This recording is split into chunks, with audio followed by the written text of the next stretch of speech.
Good evening everyone, welcome to WBCS journey.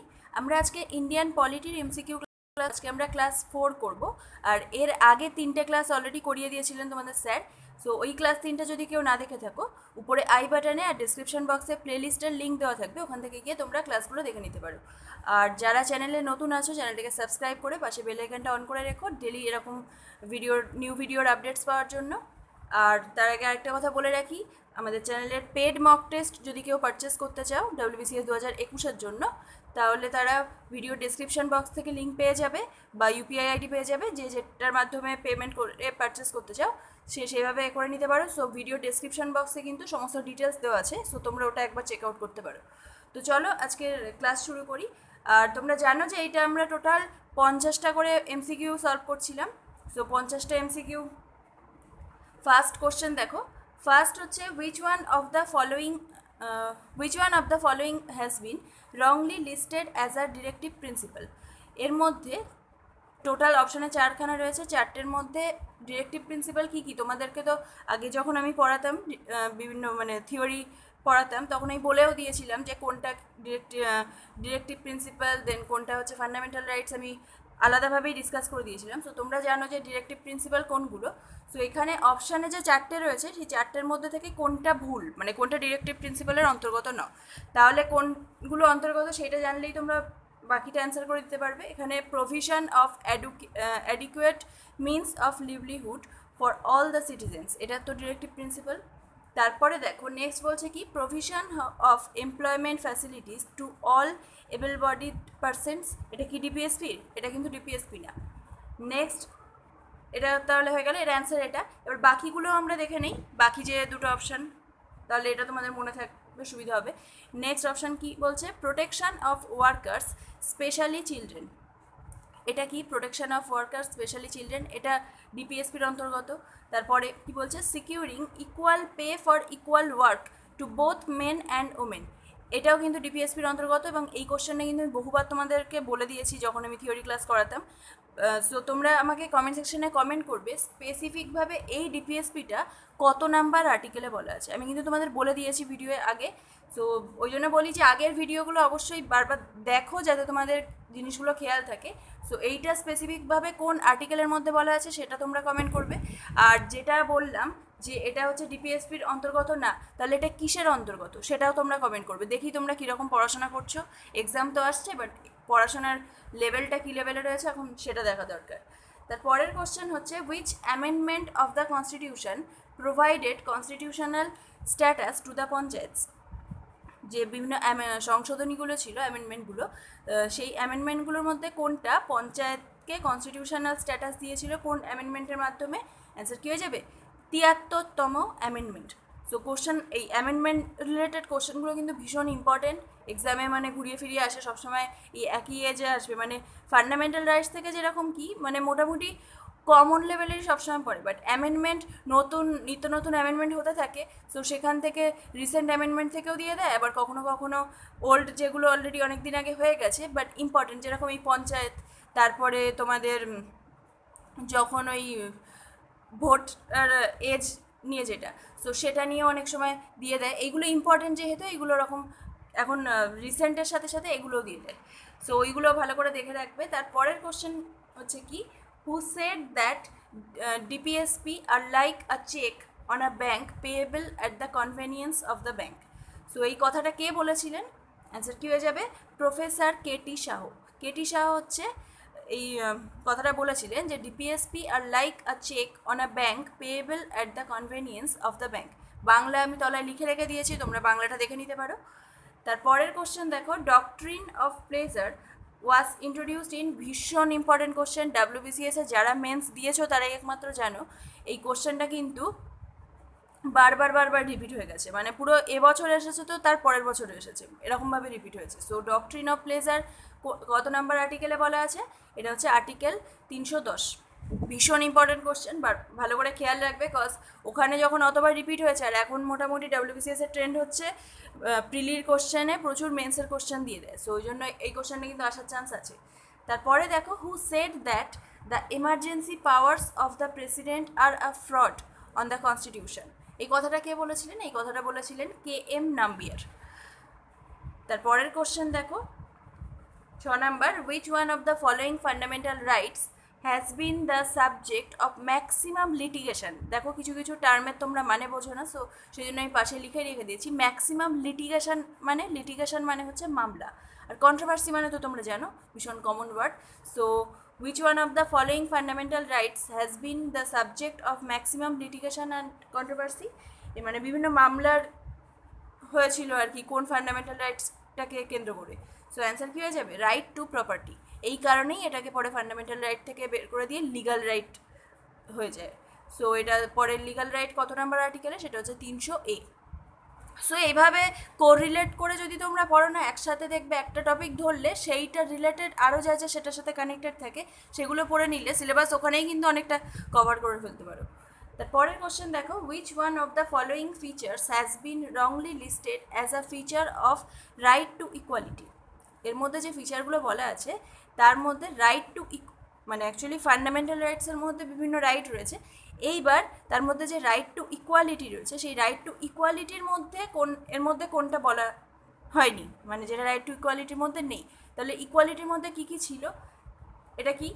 It ensures equality in the matter of appointment to offices under the state, এটা কিন্তু বলা আছে right two ইকুয়ালিটির মধ্যে। তারপর এটাও বলা আছে যে it abolishes all titles other than academic and military, এটাও বলা আছে। এটা কিসে বলা আছে? আর্টিকেল 18। তারপরে কি বলছে? ইট অ্যাবলিশেস আনটাচেবিলিটি। কোশ্চেনটা কতবার এসেছে সেটা আর বলার দরকার নেই যারা অলরেডি এক্সাম দিচ্ছ জব এক্সামের। সো অ্যাবলিশেস আনটাচেবিলিটি, এটা হচ্ছে আর্টিকেল 17। সো এইগুলো কিন্তু সবকটাই রাইট টু ইকুয়ালিটির মধ্যে বলা আছে। তাহলে এরপরে আমরা এখান থেকে তো বুঝেই যাচ্ছ যে যেটা ডি হবে সেটা নিশ্চয়ই বলা নেই, বাট ডি এরটা স্পেশালি দেখে নাও যে it prohibits special treatments for any section of society. সমাজের বিশেষ কোনো পোর্শন মিনস বিশেষ কোনো জাতি ওপর স্পেশাল হচ্ছে নিষেধাজ্ঞা জারি করা হবে, এটা তো অবশ্যই না। তার কারণ আমাদের দেশ হচ্ছে সবাইকে সমান মনে করে, সো সেখানে হচ্ছে এরকম ধরনের কোনো প্রহিবিশন থাকবেই না। সো কোশ্চেনের অপশান থেকেই বুঝে যাচ্ছে এটার অ্যান্সার কী হবে। নেক্সট কোশ্চেন দেখো কি বলছে, which one of the following articles of the constitution directs the state to strive to promote. Strive means চেষ্টা করা, ট্রাই করা কোনো কিছু। So to promote the welfare of the people by securing and protecting the social order in which justice, social, economic and political shall prevail. তো এটা কোন আর্টিকেলে? Sir কি এই মানে এটা কোন আর্টিকেল হচ্ছে স্টেটকে এই নির্দেশটা দিচ্ছে? সেটা হয়ে যাবে কি আর্টিকেল 38। তার এতেই হচ্ছে এই পুরো ব্যাপারটা যা বললাম। সো এই জিনিসটা হচ্ছে কনস্টিটিউশন স্টেট মিনস এখানে কেন্দ্রের কথাই বলা হচ্ছে, মানে পুরো দেশের পুরো ক্ষমতাটাকেই বলা হচ্ছে। সো এই আর্টিকেল 38-এর মাধ্যমে কিন্তু এটা ডিরেক্ট করা হচ্ছে। তারপরের কোশ্চেন দেখো একই টাইপসের কোশ্চেন, এটা হচ্ছে which article of the constitution directs the state to ensure that the wealth and means of production don't get concentrated in a few hands. মানে এই যে বুঝতে পারছো যে সম্পত্তি, wealth and means of production, এইগুলো মানে বিশেষ কয়েকজনের মধ্যেই সীমাবদ্ধ যাতে না থাকে, সবার মধ্যে যাতে মানে সবাই সমান রকম সুযোগ পায় যাতে। সো এইটা আর কি স্টেটকে কোন আর্টিকেল হচ্ছে ডিরেক্ট করছে? আর্টিকেল 39। তারপরের question, the first amendment to the constitution carried out in 1951। এখান থেকে একটা কোশ্চেনের অ্যান্সারই পেয়ে গেলে। কোশ্চেনটা কিন্তু ভীষণ ইম্পর্টেন্ট যে আমাদের দেশে ফার্স্ট টাইম অ্যামেন্ডমেন্ট হয়েছিল কত সালে? অ্যান্সার কী হয়ে যাবে? ফার্স্ট অ্যামেন্ডমেন্ট 1951 সালে। এবং এইটা তারপরে কি বলছে যে এই অ্যামেন্ডমেন্টটা sought to provide socio economic justice to the citizens. So এটার অ্যান্সার কী হয়ে যাবে? বাই মানে কি করে আর কি এটা প্রোভাইড করছে? So by securing constitutional validity of 13 zamindari abolition laws in the 9th schedule. So এইটা আর কি সিকিউর করে হচ্ছে ফার্স্ট অ্যামেন্ডমেন্ট এই সোশিও ইকোনমিক জাস্টিসটা সমস্ত সিটিজেনদেরকে আর কি প্রোভাইড করার চেষ্টা করছে। সো এটা ভালো করে মনে রাখবে যে ফার্স্ট অ্যামেন্ডমেন্ট যেহেতু ইম্পর্টেন্ট, এবার কত সালে এটা জেনারেলি দেয়, এবার কোশ্চেন টাফ করতে গেলে এই টাইপসের কোশ্চেন দিয়ে দেবে। তারপরের question, which article of the constitution, এক মিনিট আমি কালার চেঞ্জ করে নিই, কজ আজকে এগুলো মার্ক করা হয়েছে সব কটা ব্লু দিয়ে, সো ব্লুতে হাইলাইট করলে তোমাদের প্রবলেম হবে। Which article of the Constitution seeks to promote the educational and economic interest of weaker section of people, especially the scheduled caste and scheduled tribes. তো কনস্টিটিউশনের কোন আর্টিকেল মানে এটা educational and economic interest promote করার কথা বলছে এবং সেটা উদ্দেশ্যে সেটা হচ্ছে সমাজের যে সমস্ত উইকার সেকশন, যেটা স্পেশালি কাদের বলা হয়, যে এসসি এসটিদেরকে বলা হয়। সো সেইটা কোন আর্টিকেলের মাধ্যমে? আর্টিকেল 46। তারপরের কোশ্চেন দেখো, the national commission for scheduled caste was created by. Schedule কাস্টের জন্য যে ন্যাশনাল কমিশনটা রয়েছে সেটা কোন অ্যামেন্ডমেন্টের মাধ্যমে ক্রিয়েট হয়েছিল? 89th অ্যামেন্ডমেন্টের মাধ্যমে। ভীষণ ইম্পর্টেন্ট কোশ্চেন এটা।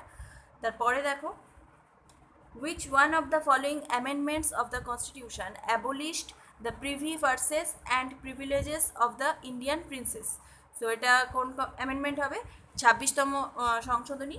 তারপরের question, the concept of the basic structure of the constitution propounded in the Keshavananda Bharati case was further elaborated and strengthened in।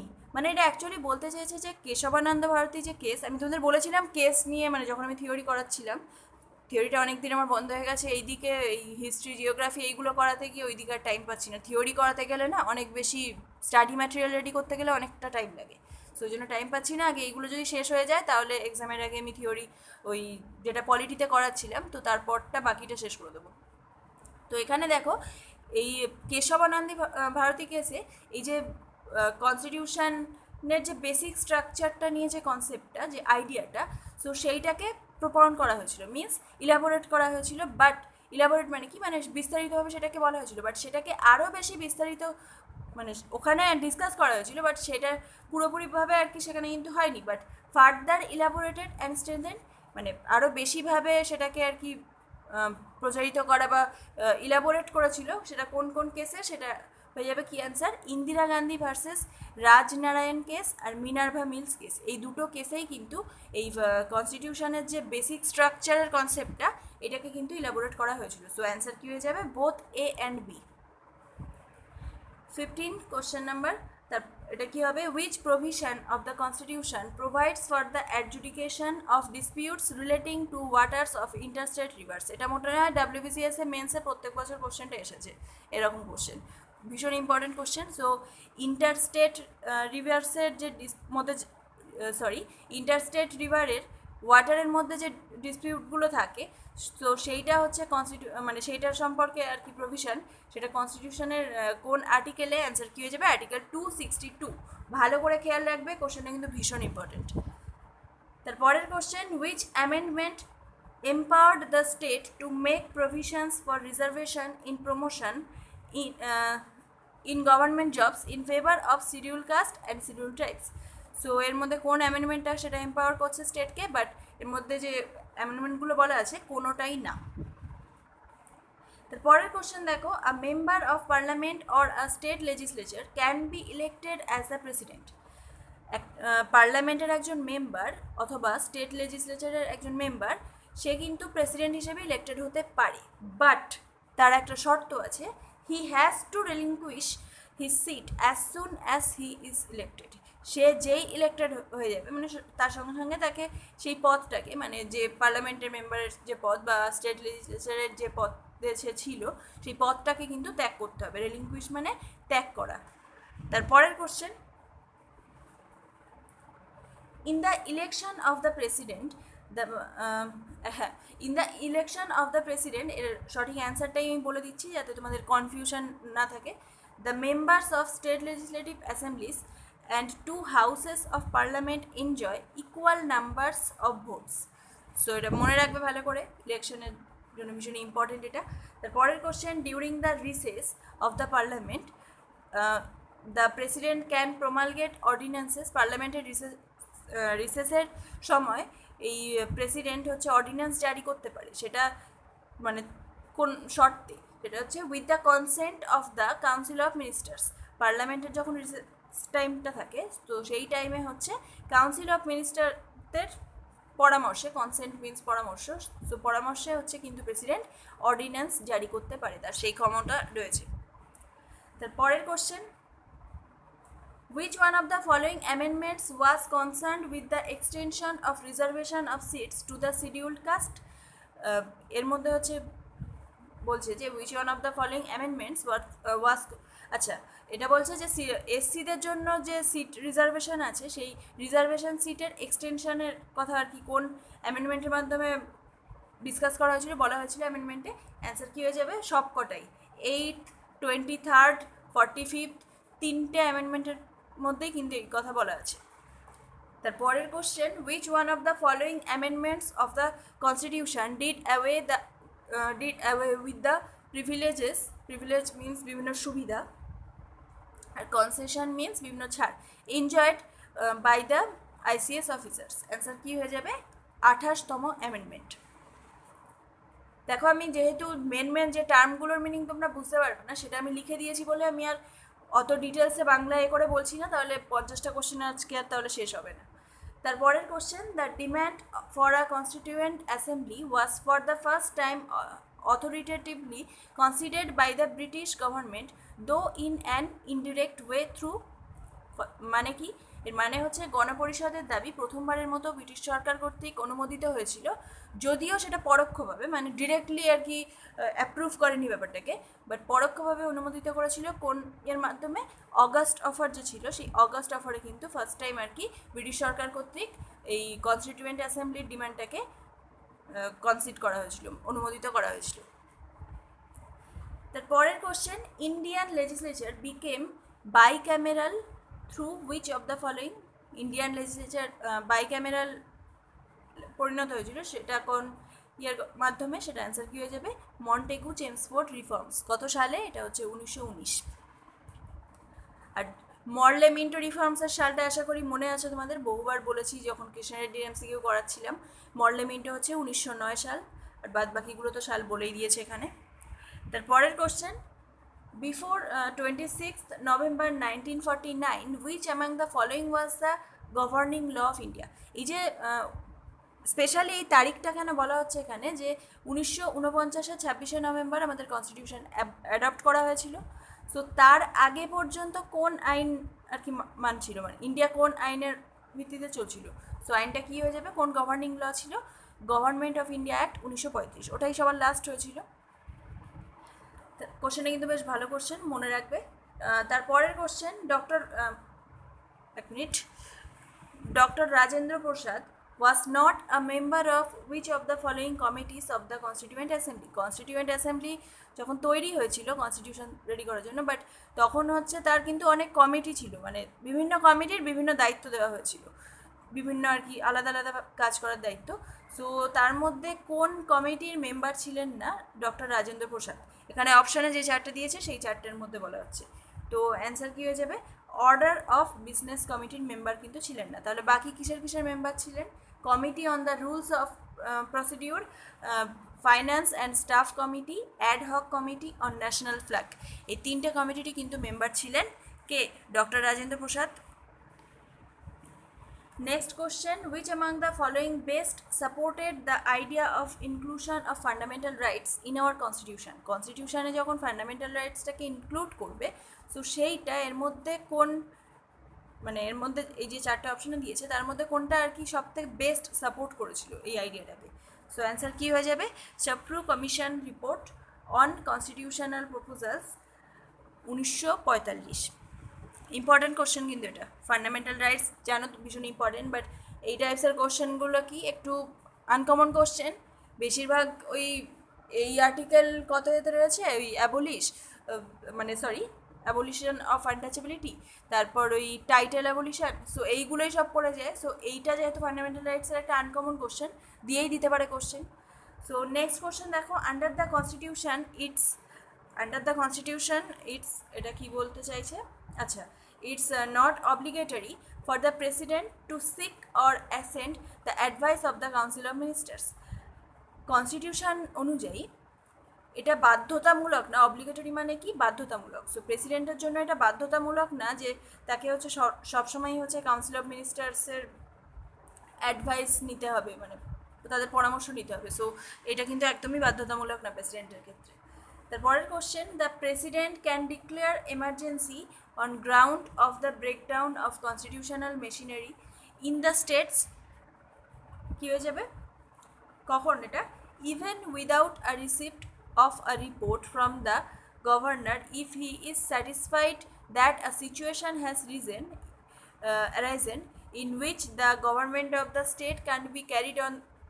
দেখো এই মানটা আমি বলে দিচ্ছি সোজা ভাষায়, যে প্রেসিডেন্ট কী ক্ষেত্রে এমার্জেন্সি ডিক্লেয়ার করতে পারে, একটা জিনিস বলা হচ্ছে এখানে, কি বলেছে যে ব্রেকডাউন অফ কনস্টিটিউশনাল মেশিনারির ক্ষেত্রে কোনো স্টেটে, সেক্ষেত্রে প্রেসিডেন্ট এমার্জেন্সি কখন ডিক্লেয়ার করতে পারে, যদি মানে গভর্নর যদি নাও চায়, without receipt of a report, মানে গভর্নর যদি কোনো কিছু রিপোর্ট না দেয় যে এখানে এখন প্রেসিডেন্টস রুলের দরকার, এমার্জেন্সি এর দরকার, বাট তাও কিন্তু প্রেসিডেন্ট এমার্জেন্সি সেখানে ডিক্লেয়ার করতে পারে যদি তার মনে হয় যে সেই স্টেট তখন কনস্টিটিউশন অনুযায়ী চলতে পারবে না, তখন কিন্তু সে এমার্জেন্সি ডিক্লেয়ার করতে পারে, এই ক্ষমতাটা কিন্তু তার আছে। তারপরের কোশ্চেন দেখো, a proclamation of emergency must be placed before the parliament for its approval within 1 month। 30 number question, with the approval of the parliament the national emergency can be continued for, এই যে পার্লামেন্টের approval অনুযায়ী national emergency হচ্ছে কতদিনের জন্য continue হতে পারে, এটা হচ্ছে ইনডেফিনাইট পিরিয়ড, মানে অনির্দিষ্টকালের জন্য কিন্তু ন্যাশনাল এমার্জেন্সি কন্টিনিউ হতে চলতে পারে আর কি। তারপরের কোশ্চেন দেখো, which one of the following changes is not affected during the national emergency? এটার অ্যান্সার কী হবে, প্রথম কথা এখানে বলছে কি যে এর মধ্যে কোন চেঞ্জেসটা হচ্ছে ন্যাশনাল এমার্জেন্সিতে অ্যাফেক্ট করছে না, তাহলে কোনগুলো অ্যাফেক্ট করছে সেটা দেখে নিই।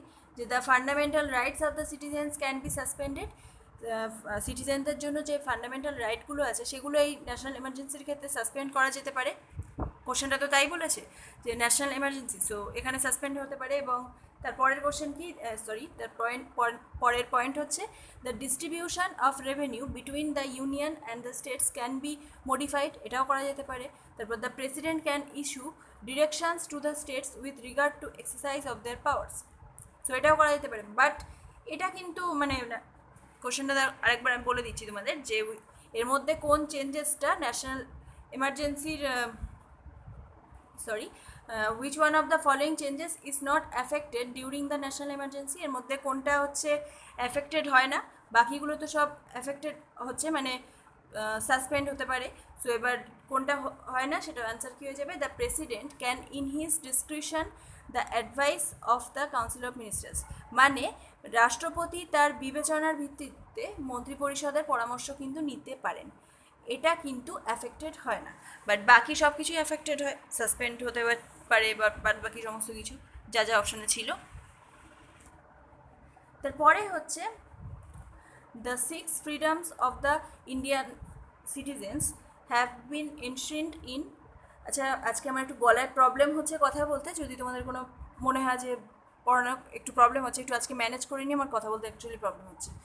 তো নেক্সট হচ্ছে 6 freedoms of Indian citizens, মানে এখানে যে 6টা ফ্রিডম ফান্ডামেন্টাল রাইটসের মধ্যে বলা আছে, তো সেটা কত নাম্বার আর্টিকেলের মধ্যে স্পেসিফিক এটা বলা আছে, আর্টিকেল 19-এর মধ্যে এই 6টা ফ্রিডম বলা আছে ফান্ডামেন্টাল রাইটসের। ভীষণ ইম্পর্টেন্ট কোশ্চেন কিন্তু এটা।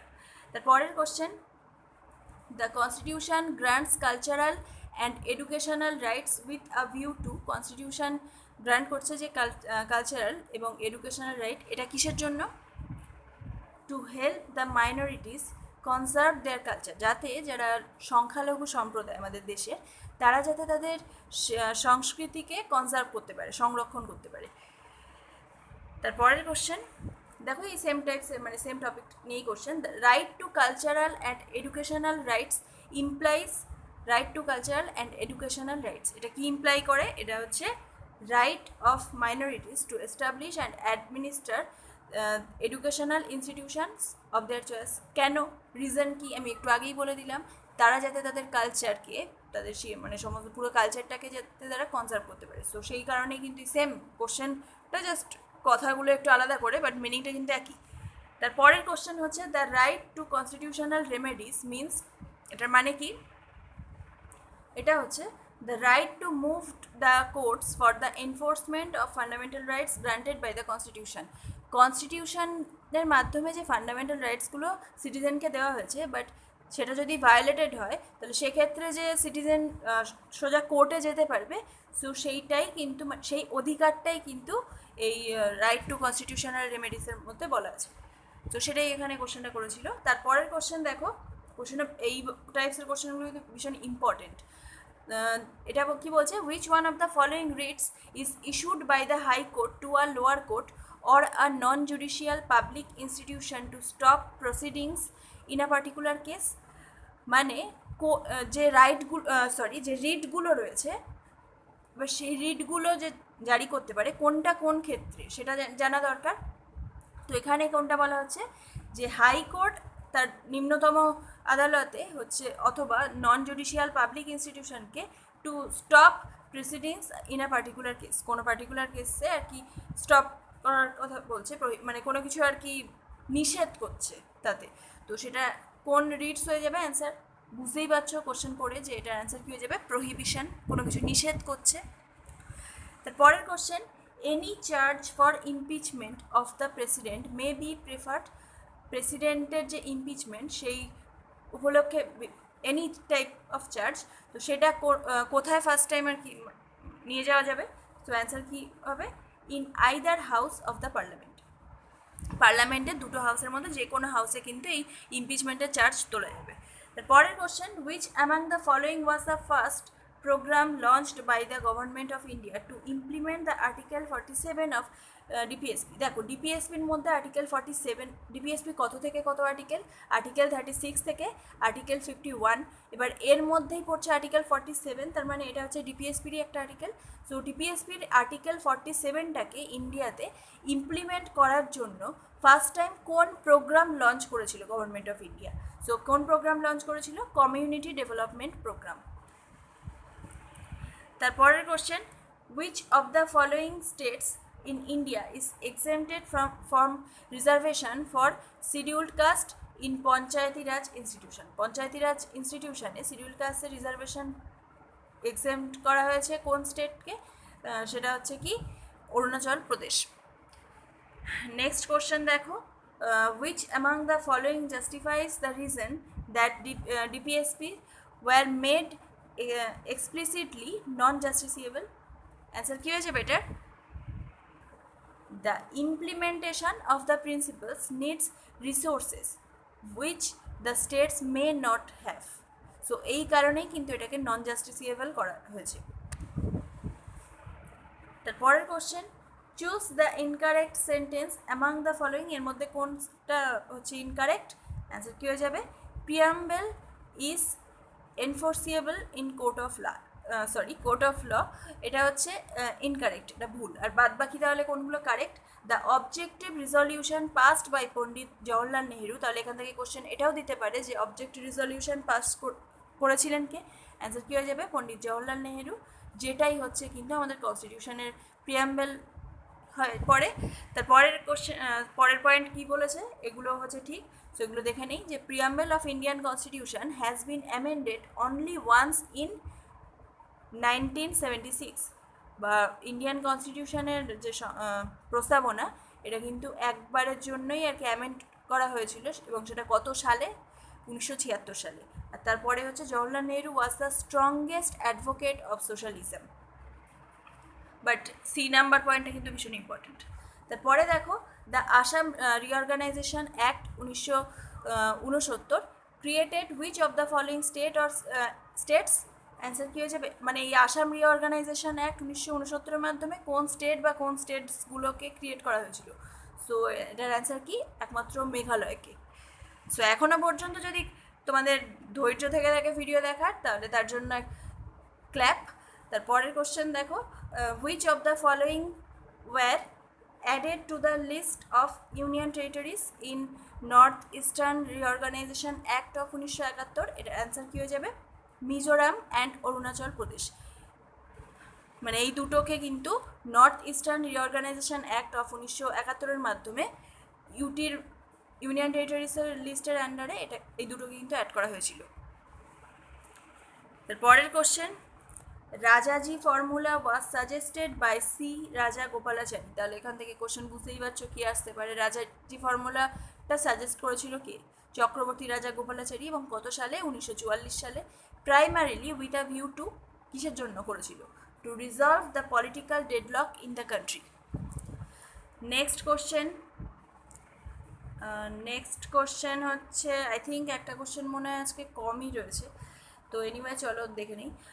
তারপরে কোশ্চেন হচ্ছে, which one of the following writs is issued by a higher court asking the lower court to send the record of a particular case to it on the ground that it's not competent to decide the case. তোমরা যখন দেখবে, আমি আর বলছি না because, আচ্ছা ঠিক আছে আমি বলেই দিচ্ছি এটা, যে হায়ার কোর্ট লোয়ার কোর্টকে হচ্ছে কোন রিট ইস্যু করতে পারে লোয়ার কোর্টের ক্ষেত্রে, মানে কি বলে আর কি, টু সেন্ড দ্য রেকর্ড, মানে স্পেসিফিক কোনো একটা কেসের রেকর্ড আর কি হায়ার কোর্টকে সেন্ড করতে, যেটা হচ্ছে মানে to it on the ground that it's not competent to decide the case. তো সেক্ষেত্রে হচ্ছে এই একটা কোনো স্পেসিফিক কেসের রেকর্ডকে যাতে লোয়ার কোর্ট সেন্ড করে দেয়, তো সেইটা আর কি কোন রিটের মাধ্যমে বলা যাচ্ছে, সেটা হচ্ছে সার্টিউরারি। সো প্রত্যেকটা রিটে কী বলা হচ্ছে এগুলো ভালো করে জেনে রাখবে, কোশ্চেন টাফ করলে এই টাইপসেরই দেয়। তারপরের question, which one of the following statements is correct. এর মধ্যে কোন স্টেটমেন্ট কারেক্ট? তো এখানে ফার্স্ট আমি অ্যান্সারটাই বলে দিচ্ছি কোন statement correct. The fundamental rights of Indian citizens can be suspended by the president during the national emergency as well as emergency arising due to breakdown of constitutional machinery in a state. একটু আগেই আমরা বলছিলাম যে president হচ্ছে national emergency কী কী ক্ষেত্রে করতে পারে, তার মধ্যে এইটা ছিল না, যে breakdown of constitutional machinery. So দেখো এখানে অপশানে কিন্তু এর আগের অপশানে এটাও দেওয়া শুধু দেওয়া ছিল কি, যে সি নাম্বারটা দেখো স্পেসিফিক্যালি এটা বলছে কি, fundamental rights of the Indian citizens can be suspended by the president during the national emergency. ঠিক আছে, বাট এখানে কিন্তু এই জিনিসটাও আর কি এক্সট্রা অ্যাড হবে। সো এটাই হচ্ছে most appropriate answer. So question যখন পরীক্ষার সময় পড়বে ভালো করে, অপশানগুলো সব কটা অপশান পড়ে তাই অ্যান্সার করবে। অনেক সময় হয়ে যায় কি, একটা অ্যান্সার ঠিক বাট আর একটা অ্যান্সার সেটা আরও বেশি অ্যাপ্রোপ্রিয়েট অপশান ওয়াইজ। সো সেই জন্য ওরা সেইভাবেই তোমাদের অ্যান্সার কী দেয় ওই জন্য বলে দিচ্ছি, ভালো করে দেখে তারপর তাই করবে। তারপরের question, which amendment accorded statutory status to the commission for schedule caste and schedule tribes. তো দেখো এর বাংলাটা আই থিঙ্ক লিখে, হ্যাঁ, কোন সংশোধনীর মাধ্যমে তপশিলি জাতি ও তপশিলি উপজাতি কমিশনকে বিধিবদ্ধ, মানে যেটাকে বলা হচ্ছে স্ট্যাটুটারি স্ট্যাটাস, এটা দেওয়া হয়েছে, মর্যাদা দেওয়া হয়েছে। তো এটা কততম সংশোধনী? 65তম সংশোধনী। Next question, which one of the following amendments of the constitution is related to the right to private property? আচ্ছা, সংবিধানের নিম্নলিখিত কোন সংশোধনীটি ব্যক্তিগত সম্পত্তির অধিকারের সাথে সম্পর্কিত? অ্যান্সার কী হয়ে যাবে? সবকটা, মানে ফার্স্ট অ্যামেন্ডমেন্টেও এটা বলা হয়েছে, fourth amendment, 17th amendment. So এই তিনটে অ্যামেন্ডমেন্টেই কিন্তু বলা আছে এটা। আজকে লাস্ট কোশ্চেন, আই হোপ তোমাদের এখনও ধৈর্য হারায়নি, বিকজ কিছুদিন পরে সিভিল সার্ভিসের এক্সাম দিতে যাচ্ছ, সো তোমাদের ধৈর্য হারালে চলবেই কী করে। তো আজকের লাস্ট কোশ্চেন হচ্ছে কি, which one of the following amendments sought to overcome the restrictions on the powers of the parliament to amend the fundamental rights as per decision of Supreme Court in Goloknath case? মানে বলছে এর মধ্যে কোন অ্যামেন্ডমেন্টটা হচ্ছে to overcome the restrictions on the powers of the parliament, পার্লামেন্টের মানে fundamental রাইটসটাকে আর কি parliament amend করতে পারবে, সেইটার ওপরে যে তাদের পাওয়ারটা সেইটাকে রেস্ট্রিকশনের ক্ষেত্রে, দেখো আমি বাংলায় বলেই দিচ্ছি, যে নিচের কোন মানে সংশোধনীটি সংসদের মৌলিক অধিকার সংশোধন করার ক্ষমতার সীমাবদ্ধতাকে আর কি ওভারকাম করতে চেয়েছিল। সো সেটা কোন কেসের ক্ষেত্রে বলা হচ্ছে? গোলকনাথ কেসের ক্ষেত্রে।